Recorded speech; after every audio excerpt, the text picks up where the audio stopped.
Well, hello and welcome to our breakout session on bracing for double impact. Our theme for today is really looking at how organizations are going to be responding to future disasters amongst COVID-19. And so we have some experts here, both from the private sector and nonprofit sector, to talk about how their organizations are thinking about this. Also with our theme, it's all around collaboration and partnership. And so I think we're going to really get into how these organizations are working not only business to business, but also and nonprofit to nonprofit, but also collaboratively across sectors as well. So we're excited to get in. We do want to take your questions, so please put them into the chat box however you are tuning in. And with that, we'll go ahead and get started. So would love to introduce you all and kind of start with this question, and then I'll let you introduce yourself and organization. But as I mentioned, the theme for the conference and today is really looking at this nexus of COVID-19 and extreme weather. So can you kind of give us an overview of how your organizations are preparing for that, looking ahead, and some of the steps that you're taking now? Joe, why don't we start with you? Well, great. Well, thanks, Brooks, for having me as part of the panel today. I'm Joe Ruiz. I'm the Director of Humanitarian Relief and Resilience for the UPS Foundation, and frankly, we've been in resilience and preparedness mode and operation mode since January. Who remembers the earthquakes in Puerto Rico and in Turkey and Australian wildfires?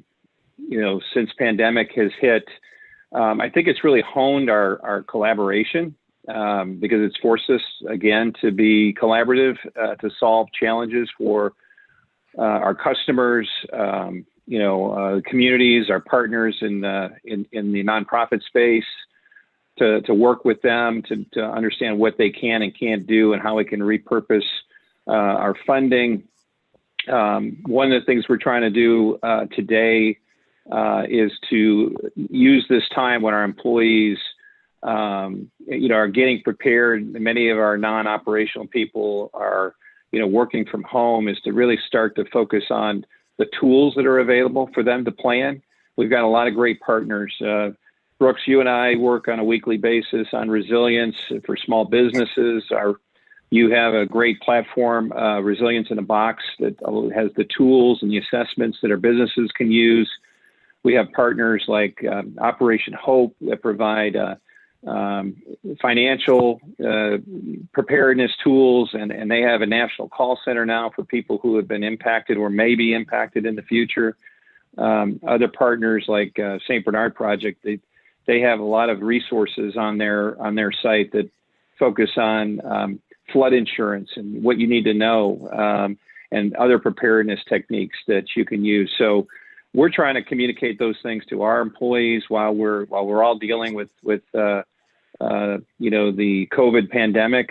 But I don't see a whole lot of difference. What we're doing today to try to get support and relief to people who have a need for food or healthcare supplies or educational equipment or financial support is really we're working those relationships. Like with the government, with FEMA, we've been in close contact since March.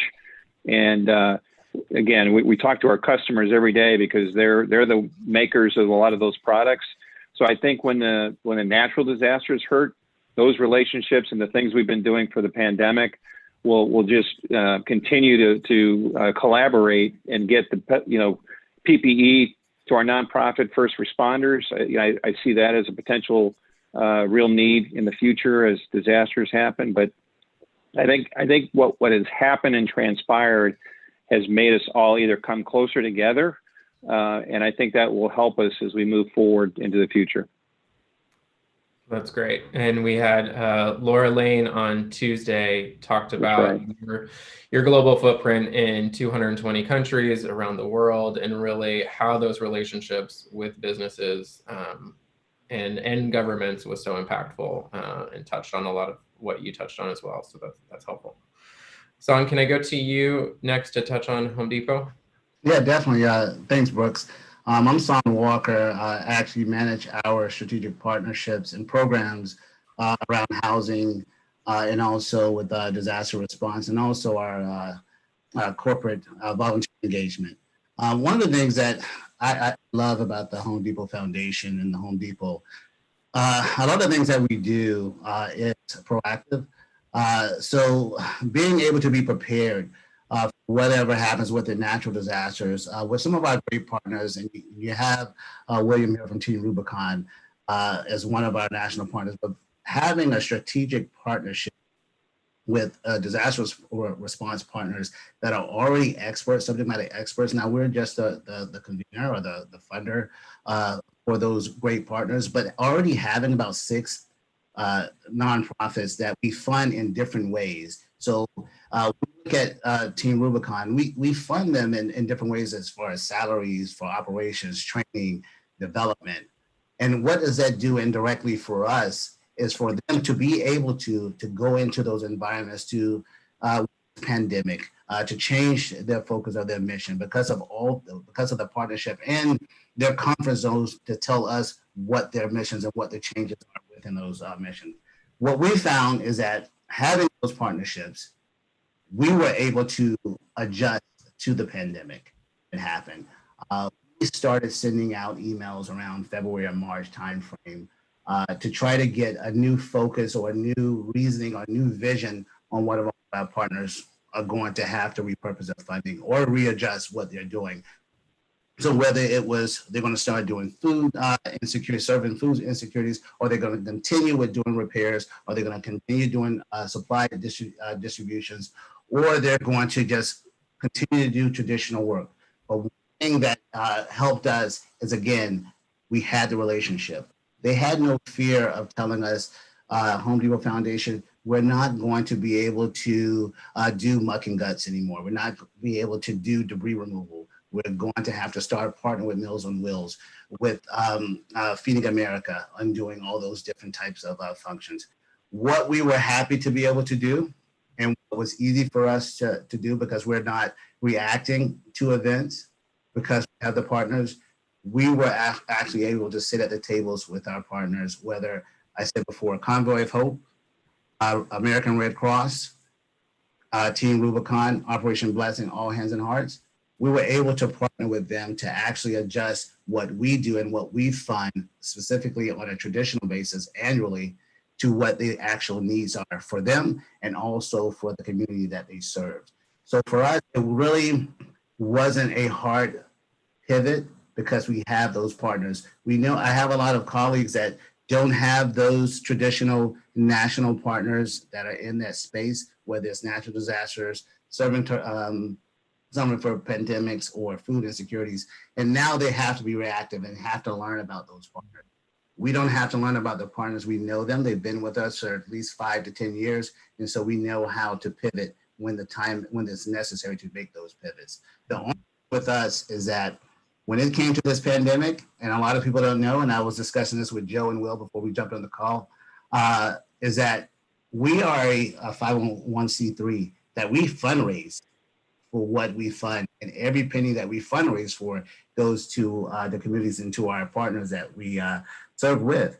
And so we had to make sure that because we had to cancel 10 of our events that we fundraised for this year, we had to make sure that we had about 5 different scenarios that we had to come up with on how we were going to still be able to support our great nonprofits in the space of supporting those communities. But we had to come up with a plan. So before we knew that we were going to lean on our corporate side of Home Depot, we wanted to make sure that, okay, if we have to have this pot of money, what was it going to be for?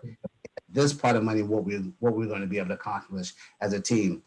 That's the only thing that we had to worry about. Once our corporate partners joined in and said, hey, because of our partnerships with our national partners, we're definitely going to make sure that we have that funding to support our communities and our nonprofits. So when it comes to the little, I guess, anxiety in supporting our communities, that was probably the only thing that we had to make sure that we had the funding to be at the same level of support that we were last year. So that was it with us. But it was pretty easy for us to pivot and support our partners in our communities.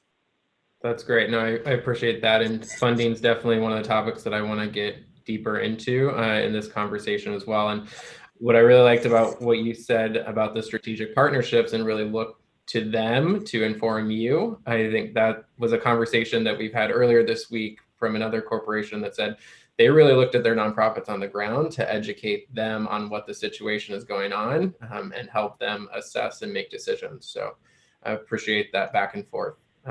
So William, would love to turn it over to you to share from Team Rubicon kind of similar perspectives. Yeah, thanks for having me, Brooks. And I'm William Porter. I am the Deputy Director of Operations Support for Team Rubicon. One of the things I'm most thankful for is that we were able to see the potential impacts of this pandemic very early on. Team Rubicon started planning or posturing in mid to end February for what it was going to look like over the next 12 to 16 months as we got into this pandemic. And we went through the normal processes like all of the other businesses that are watching right now. We had to figure out work from home policies. We had to figure out how to digitize a lot of the things that we were doing in person. And so first and foremost, that's what we did, is that business continuity thing. How do we ensure that our business can continue on while we are not physically in place? And then, the one nuance for nonprofits is how do we continue providing that direct delivery of services to those survivors of disasters while minimizing the risk to them, minimizing the risk to our members, and minimizing the risk to the general public writ large. So that's the next thing we did. We actually ceased all operations, which Mother Nature had another thing going for us because there was a tornado that touched down in Tennessee while this was going on. So we had to make some very quick decisions on if we wanted to, press forward with that response or not. And we ultimately did. And so while we're responding to that, we're also iterating on all of our safety processes and policies. How do we operate in a COVID positive environment? How do we keep those survivors safe? How do we keep our personnel safe?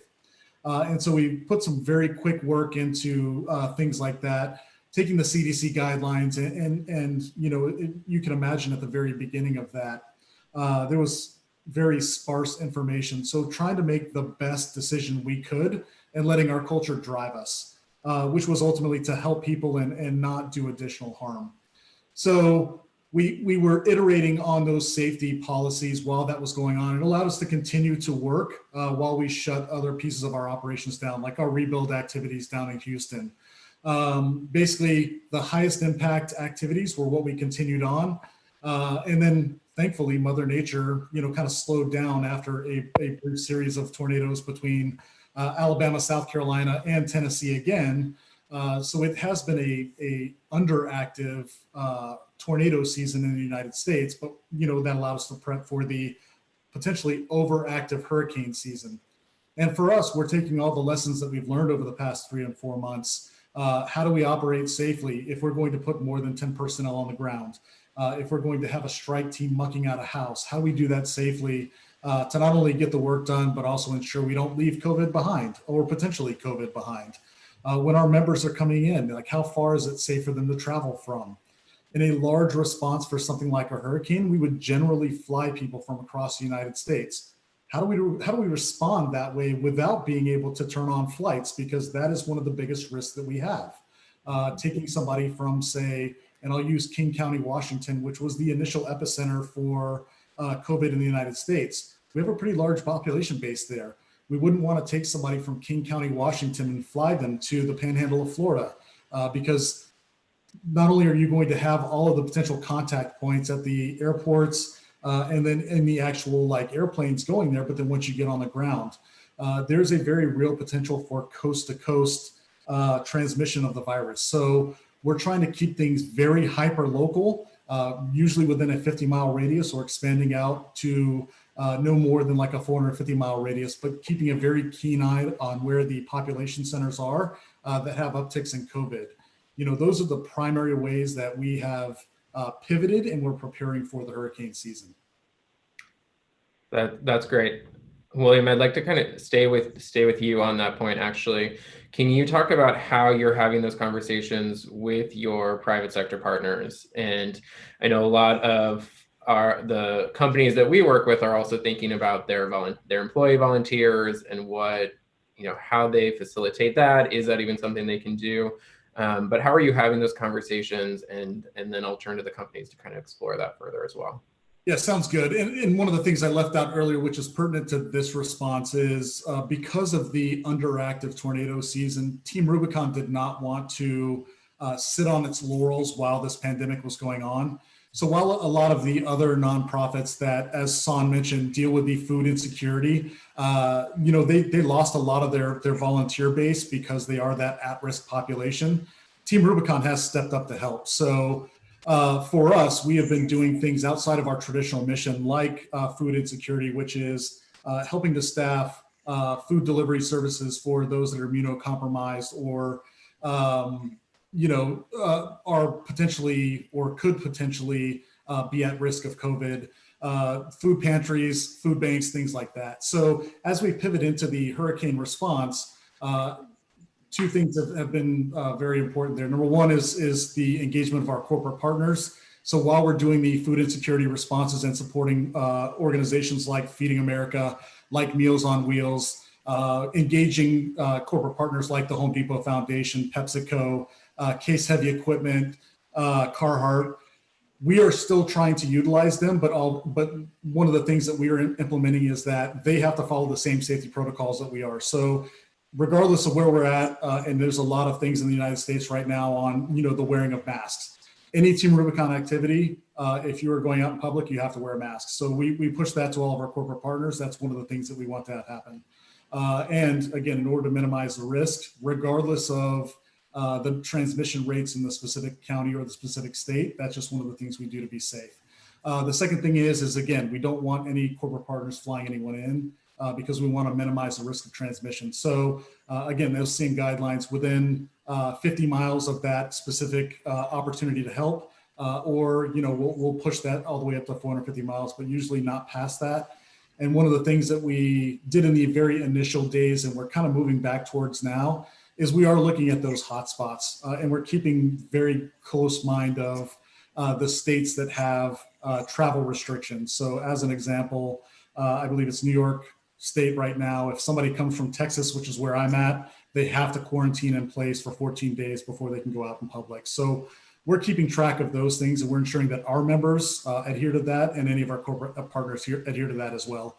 And unfortunately, that's just one of those things that has not been up for negotiation, because we want to make sure we are doing our part to not transmit COVID around the United States.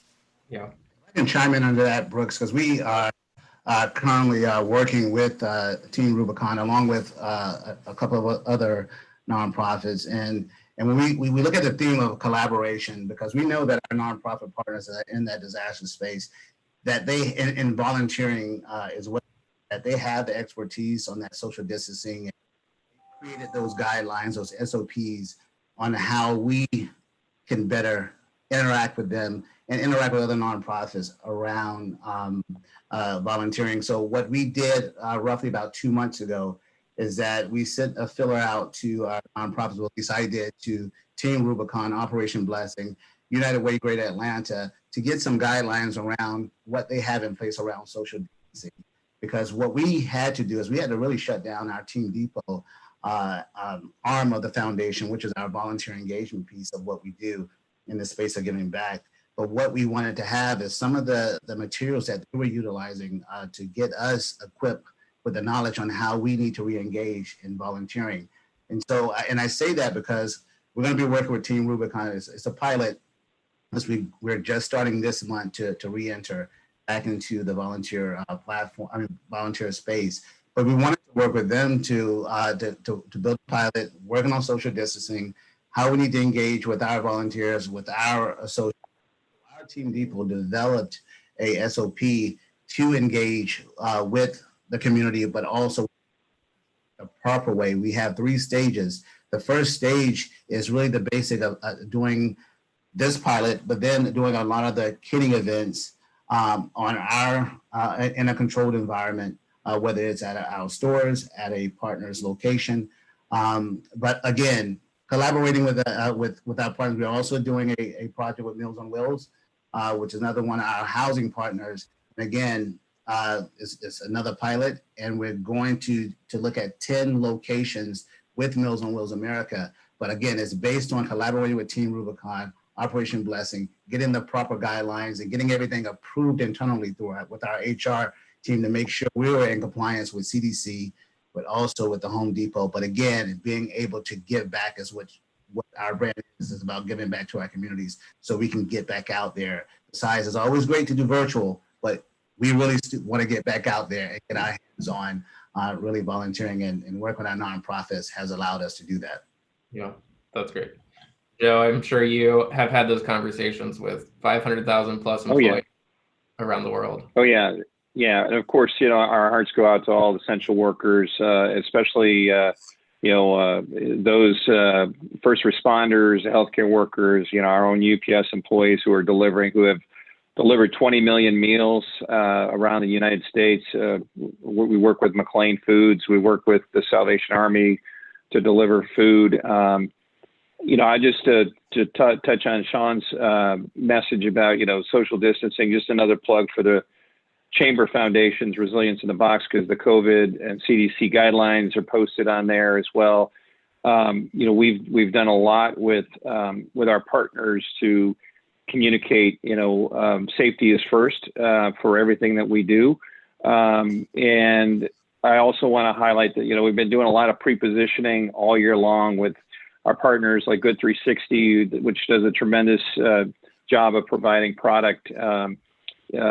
Folks like Tool Bank, we've helped to build their capacity. So when the volunteers are able to get back out there, we've now got, I believe, 4 trailers that are available, approximately 5,000 tools to support those volunteers with PPE and the tools they need when disasters strike. We actually have shipped one to Puerto Rico as well that will be ready to go once the operations on the island are set to go. So 3 of those trailers here in the U.S. and 1 of those trailers in Puerto Rico. And I also want to mention, the guidelines. If you're a business and you're looking for, you're not sure how to, what your strategy is or how you're going to operate, I would also kind of refer you to the Allen Intelligence Center, which we funded during COVID, which allows organizations, trucking, as well as first responders to see what some of the in every community. So if there's a disaster that takes you into New York or now into Arizona, you can see what the changing conditions, what the requirement is for masks and those kind of things. And I also want to just mention that, the Center for Disaster Philanthropy has a lot of resources. They have a playbook for anybody who's looking to figure out how are they going to support communities in these changing times. And they've been a leader in providing COVID response and predominantly focusing on the mid to long-term recovery, which we know is traditionally underfunded. And we know that there's still communities that have been hit 2 years ago that are still in great need. And so there's a lot of resources out there for you, a lot of tools that you can look to. But from a UPS standpoint, I can tell you that we've gone to our board. They understand the critical role that we play in humanitarian relief and resilience. They've given us additional in-kind support because we've been, basically, draining the tank during the COVID response. And they came up and stood up and gave us an additional $500,000 through the end of the year to utilize for hurricane season and the needs to help our communities through the end of the year. That's great. And a good transition into kind of where I want to go next on some of these funding pieces and the partnerships that you talked about. I think after 2017, after Harvey and Irma and Maria, we started to see some of that donor fatigue, both from the individual but private sector, and knowing the effect that COVID has had on our economy, but also increasing the need within the communities. Once, if we do see another year like 2017 with 3 Category 5 hurricanes, Are you having those conversations internally now as an organization, thinking about where funding is going to come from, what funding is you're going to be able to activate? What is that looking like internally, and what can some of the partners who are tuning in take away and bring back to their own organization and thinking about this as well? William, maybe we can start with Team Rubicon as nonprofit partner. Sure, thanks, Brooks. We, over the last 2 years, have been working on extending out our financial runway just to be on the safe side. Being a nonprofit that responds to disasters and receiving a lot of the funding in those periods immediately after a disaster, like during the Harvey's, Irma's, and Maria's, we felt it was prudent to be able to have that runway. The interesting thing for us is that, so far this year, because of our normal business operating expenses that were turned off because of COVID and having the shelter in place and things like that, that actually increased our runway quite a bit. So that put us in a good financial position. But as we look at, this going into the next potential even, 12 to 16 or 18 months from here, what does that look like? We have started having those conversations, trying to diversify our funding streams even a bit more. And they're already relatively diversified, but, diversifying them a little bit more. But for us, the true testament is we gained the majority of our funding immediately after that disaster. And we haven't had a major disaster like that during COVID. So we're still waiting to see what that looks like. But as far as Team Rubicon, we're in a pretty solid financial space right now. So for us, Brooks, and like I said, this is something that we do annually. We set budgets a couple of ways. First of all, we have the budgets for our traditional national partners, which usually is between $3 to $3.5 to $4 million for disaster response. That's just for our national partners. So we have that budget, and we're analyzing and assessing their performance on a yearly basis. And so that's the traditional funding that we fund for natural disasters. Now, we also have a pot that we set aside for commitments. So say, for instance, the tornado that happened in Nashville, or for Hurricane Michael or Florence, depending on the damage. And we're assessing that along with our operations team with inside of the Home Depot on the corporate side. We're assessing all of those, if it's a death, the amount of damage that's been done, the number of people that have been impacted. We are assessing that damage, and then we try to put a monetary amount on what we think from our point of view that we can commit to that. So we have those commitments. So for an example, we had committed $100,000 initially when the Tennessee tornadoes.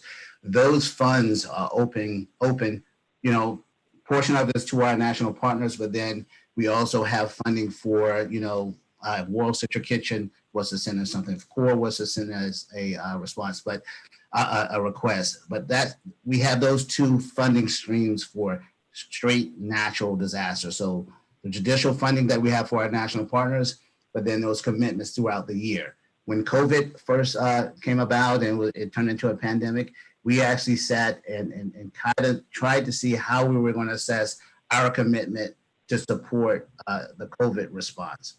What we decided to do, as I stated earlier, was repurpose some of the funding that the traditional way that our nonprofits would utilize those funds. We let them repurpose those funds. So we wanted to do it that way. But just 2 or 3 days ago, I sent an email to a portion of our leadership team, said, hey, it looks like this pandemic is starting to rise. The cases are going up again. We don't know what's going to happen in September, October, November. So we need to make sure that we are ready to have that commitment, that funding there for when it happens. Because I am an optimist, but I'm thinking that we're probably going to have to set aside funding for that. So again, we assess it.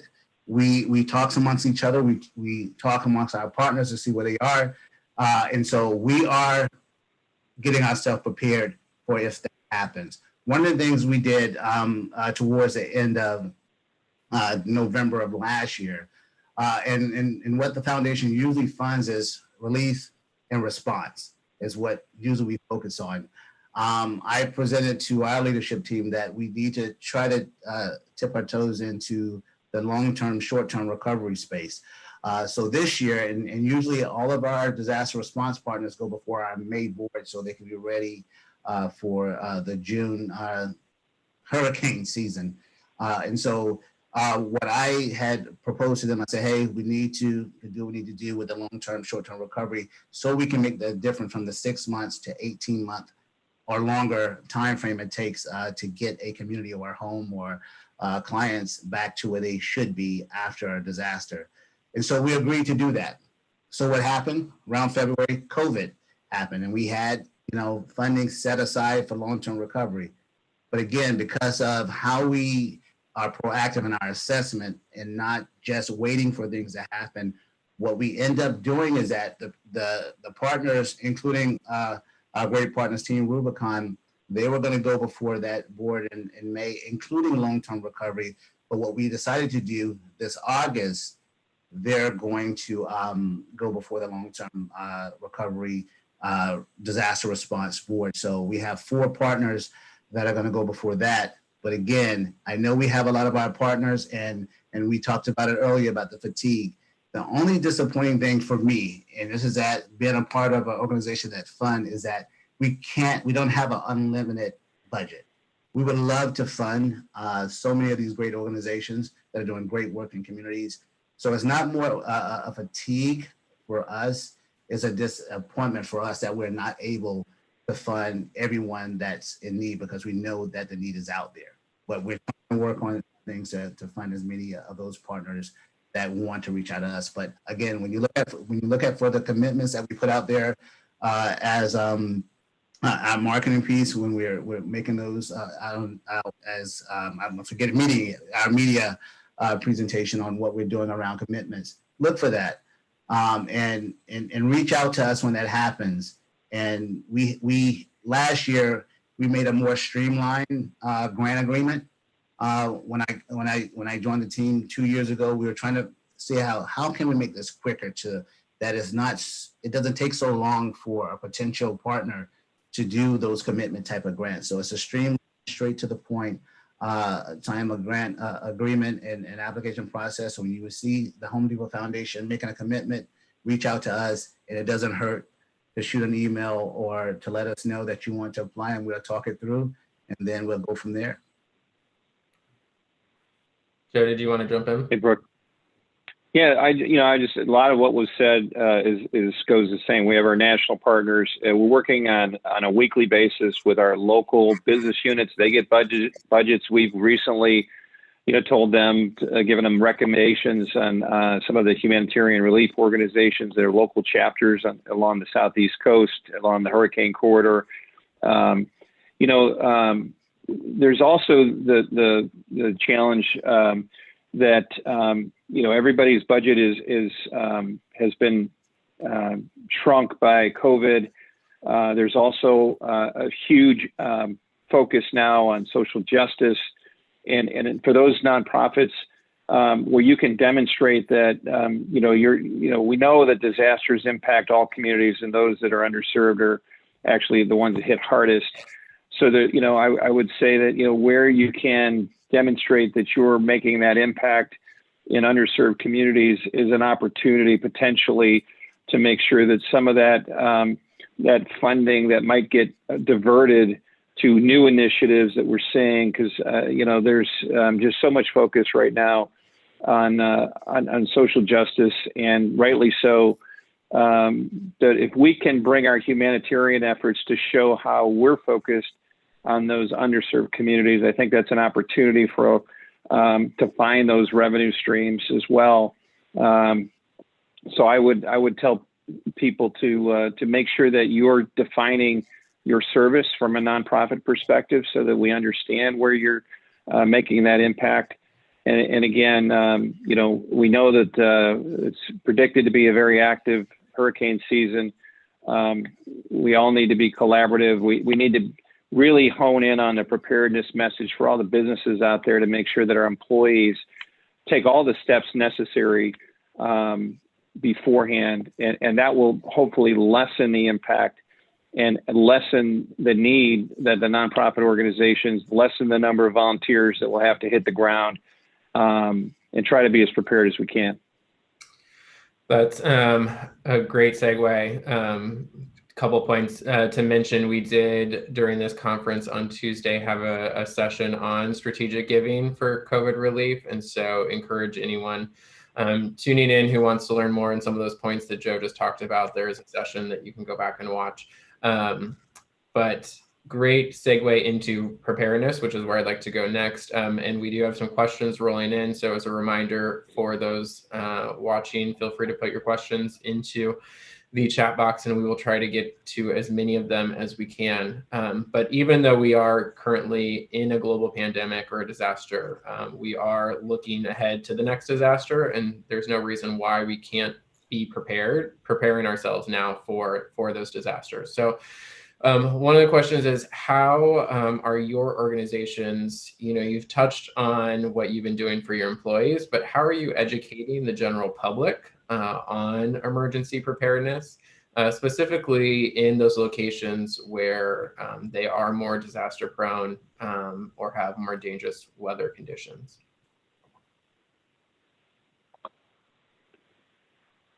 Well, we work through our partners. Again, Operation Hope, they'll come out and they've got webinars that they do on their financial preparedness.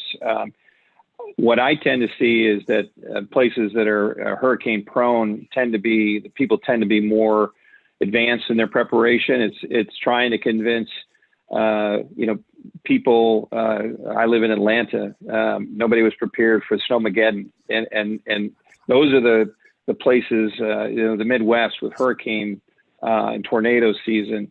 We just work through our partners. They have great tools. Again, not to be repetitive, but St. Bernard Project has focused on flood insurance. We've been talking about floods for years, and how many people have taken action to go assess their policies, find out what it costs. Even if you're not in a flood zone, we've seen these 1,000-year floods that have hit areas that no one expected. These tools, the State of Disaster Philanthropy, the Resilience in the Box tool that the Chamber Foundation provides, let's just do a recheck, right? Plan, do, check, act, make sure that we're taking all the steps. We also support the Ad Council that does a lot of great PSAs. That's one of the things the foundation does from a communication standpoint to make sure that we get that message out to communities. So that's part of our annual funding support, Brooks. One of the things that we do, Brooks, and the thing is, Joe, we do depend on our partners, but one of the things that we do internally is that we do a lot of disaster response kitting buckets that we utilize so much during COVID. Even in the disaster that happened in the Bahamas. But we actually have our comms team that has a great packing animated version on what goes inside of a disaster kit that you can keep at your home. How to clean, how to respond to if you had a fire, if you had any type of thing that you had within your home after a disaster, a hurricane, flooding. Those kits have all those flashlights, water, all those things that we have that you should have around your home on the ready. One of the things too, we partner with Red Cross. Red Cross, when the COVID pandemic hit, they had a wonderful toolkit and also an animation around how to clean your hands, about social distancing, how to wear your mask. Those different things. On the preparedness side as well with Habitat for Humanity as well, our housing partners. Great toolkit on how, what type of materials you should purchase for resilience. So whether it's shingles, whether it's what type of drywall you should purchase, flooring, those different types of things. And again, what we usually do as a partner, I take their information, share it with our comms team, and then they put it out on our social media just to get the word out from all those different partners, but also what we do internally on how to be prepared when all these things, from the pandemic to a natural disaster. William? Yep, and then I'll follow up there.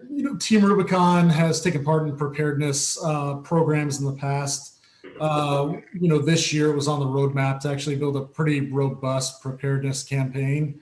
But due to COVID, we pivoted and looked for more actionable activity. One of the things that we said at the beginning was we had the opportunity to really springboard this preparedness campaign. Having a global pandemic will really provide that. Instead, we chose not to. And the reason why is because knowing that the CDC was going to be the de facto agency in charge, and that we didn't want to muddy the waters with a lot of either contrasting information, contradicting information, or just creating more noise, we decided to leverage our social media channels and mass marketing tools to elevate the CDC's messages. So when it comes to the pandemic, that's what we've been doing. And until we launch a true preparedness campaign, what we do going into hurricane season is things like that is we push the preparedness messages from FEMA or the relevant states, whether that's those in the Atlantic region or in the Gulf of Mexico, as those state emergency managers start pushing or increasing their communications with the public. We try and amplify those messages. That's kind of how we look at it right now. Great. William, let's stay with you, and then we can go down another question that came in. What have been any challenges related to, we can do it related to COVID-19, but also past hurricanes or disasters that we should be thinking about as we think about preparedness? And then how did you overcome them? I mean, everything has been a challenge with COVID, right? Everything from, for us being a nonprofit, it's the little things you don't think about. It's how many people can you put in a vehicle to make sure that you have adequate social distancing? Those are things we think about to even, when we're out on operations, we try and, go and buy groceries and make like bagged lunches. How do you do that to minimize the cost to our donors and maximize that donor dollar while also minimizing the possible risk of transmission to all the rest of our members? So those are things that we had to think about as we were, doing our normal or getting prepared for our normal responses and things that we've learned.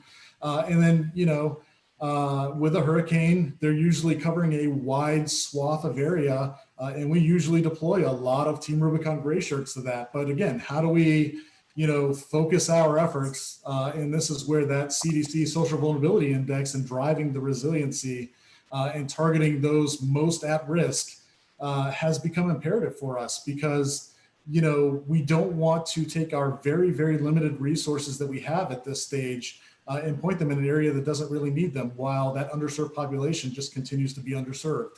So, on reflection, for me, probably one of the biggest things is it's getting us back to basics. This is what every nonprofit talks about. And we, all of us do a really good job at doing it, but COVID has forced us to really get down to the brass tacks and make sure that we apply all of those things. All the transparency, all of the importance of maximizing those donor dollars, hitting the most underserved populations and fulfilling those unmet needs. All those things are of greater importance now because of COVID. Because you can't just send more people. You're probably not just going to get more funds. Now, as far as, hurricanes in years past, everybody remembers Harvey, Irma, and Maria during 2017. That was something that no one could have ever even possibly conceptualized. And of course, we made it through it. For us, the biggest limiting factor was still being a relatively new organization. We didn't have a large member base. I guess it's large, and during that time, we actually grew pretty significantly. But, we're at 127,000 members across the United States now, which may seem like a lot, but with COVID, when a major disaster happens, that's not a lot of people. So, how do we, recruit more Team Rubicon gray shirts? How do we utilize those spontaneous unaffiliated volunteers, again, safely in a COVID environment? So those are the things we are looking at right now. In placing our current COVID protective measures while continuing to find that underserved population. Yeah, I mean, just to, some of the things that we saw with COVID was how do we operate across borders? If there's an international disaster, are we going to be able to get into country? When we get into country, are we going to have to quarantine? All those things that we are dealing with, thinking about, instead of sending our humanitarian experts on mission, who we deploy all over the world with the Global Logistics Cluster. We're right now we're doing a lot of capacity building. We're helping the Global Logistics Cluster create a global dashboard. Very similar to the domestic Allen dashboard that shows what are the risks, what are the border issues, what are the quarantine rules, all those things, so that the Global Logistics Cluster is more able to quickly respond or know where they can go if they can't go into country, because they go to a neighboring country. But this is not going to go away anytime soon. We're going to have to learn how to operate in this new environment. And I think we all have to be, we talk about all these tremendous long-term partnerships we have, but we need to make sure that when something happens, that our partners are going to be able to deploy. And we need to have those candid conversations, which we have all the time with our partners, about their current abilities, the challenges they're facing, because we want to see if we can help them with them. But we need to know, for many years we relied on you to be the first in, or we relied on you to help provide that long-term recovery support, and to be honest and open about what you're able to do, so that we keep in mind the beneficiary who we need to help. And I think those conversations are happening regularly, and different organizations are getting to different levels of operational proficiency. And once again, one of the things that final note I'll say is that for all for instance, the conference funding that we've had this year, all those conferences, the physical conferences have been pushed back or delayed. So we're allowing our partners to reallocate that money into their operations, whether it's for PPE or for keeping the doors open or whatever. So we're willing to have those conversations with our existing partners.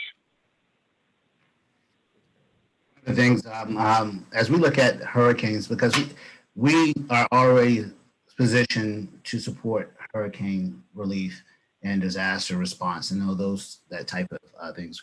What we're trying to focus on now is what happens with the COVID if it enhances or elevates.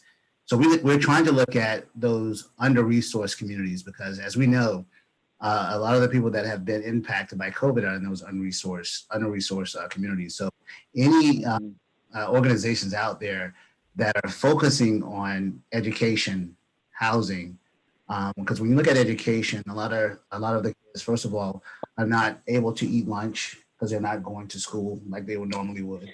They were on free lunch, so that's a food insecurity.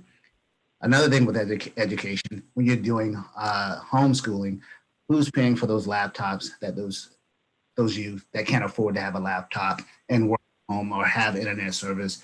So those organizations, and that's what we're trying to focus on as a foundation when it comes to social, not injustice, but social issues, social services for those under-resourced communities. So when it ties into COVID is directly related to the circumstance. It enhances the already unfortunate circumstances some of those populations are in.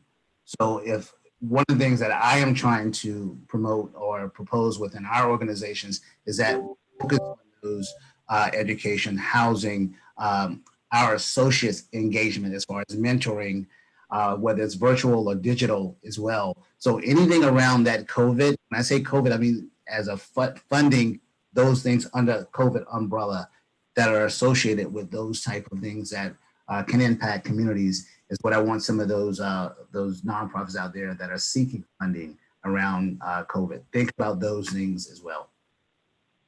That's great, because we actually had a question come in about working with K through 12 schools and education. So that is helpful to point on that. We are getting close to time. So I want to ask you one final question to kind of wrap up. And I'm actually going to combine two questions that have just come in. So all of us on this panel are part of the Disaster Action Alliance. hosted by Coca-Cola, and then partnering on this day. And so the question is, how is that participation strengthened your organization, and how are you promoting that participation to your customer base? And how has that partnership, while thinking about the 2020 is supposed to be the warmest year on record, how is partnerships like that and other collaborations working to advance our preparedness? And are there other unique collaborations that are applicable, whether government entities or other organizations, that we should also be considering? Well, I can tell you. Let me just say. Go ahead, Jeff. Well, it's great to partner with organizations like Home Depot and Coca-Cola and all of the great humanitarian partners. We know that we can pick up the phone when disasters happen. I know we've done a number of shipments of water, and I know Home Depot has been involved, and we've done some shipments out to the Navajo Nation. But knowing that you have this collaboration that you can reach out to whenever there's a need, and that's what we want to get to, a needs-based, a resilient response that meets urgent needs, and that's what we're going to really have to do is prioritize. So when we're better together than we are when we operate alone, and I'll just we're focused on these public-private partners. We believe that to solve the solutions that we're going to have to solve, it can no longer be the same model where it's just one business and one nonprofit. You've got to bring all of these unique players together, whether they're technology organizations, whether it's a Home Depot, marketing expertise, technology, transportation, logistics. They all have to come together to solve these problems. They're too complex to do it the way we've always been doing it. So I think that the Disaster Action Alliance is a tremendous example of what a collective action can do and make a critical difference. And just real quick from my point of view, just an example. I was talking to Giannis last week, and I was telling her what we were trying to initiate around social inequities and addressing social injustice. And just in that conversation, I told her our 4 buckets that we were concentrating on. And she was like, hey, I need to link you up with our contact here at Coca-Cola so you guys can kind of share some thoughts around your strategies around what you're doing in that space. So being open-minded and being able to receive knowledge from UPS, from Team Rubicon, whether it's a for-profit or nonprofit, again, the people that we fund are the subject matter experts. So collaborating with them and gaining that knowledge, and if you're willing to listen, you're going to be able to do great things together as partners. So working with the DAA is just great. It's a collective of some great partners that are all in the same like minds to do great things with each other, with great nonprofits for communities that need our assistance. So it's been great for us.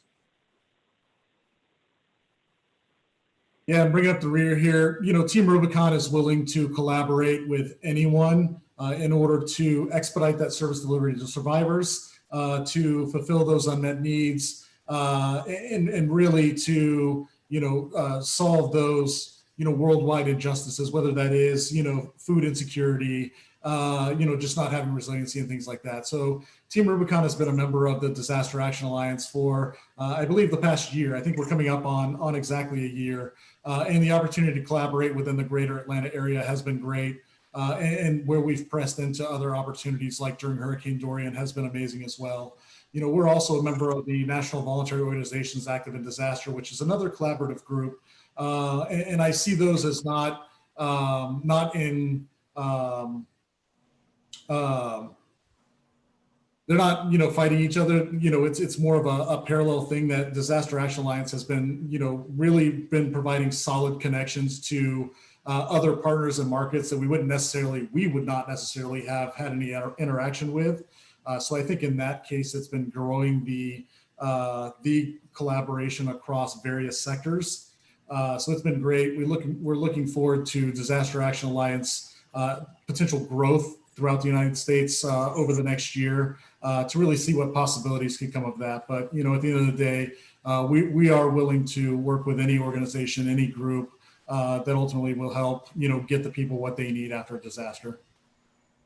Absolutely. No, thank you for that. I think that's one reason I enjoy the disaster community so much is their willingness to collaborate and work alongside everyone. It's all for the better good. So William, San, and Joe, thank you so much for taking the time. It's a great conversation. We're all preparing for what lies ahead, but thank you for all you're doing currently and the commitment for the communities. So thank you so much. Hey, thank you, Brooks. Thank you, Brooks. Thank you. Thanks, everyone.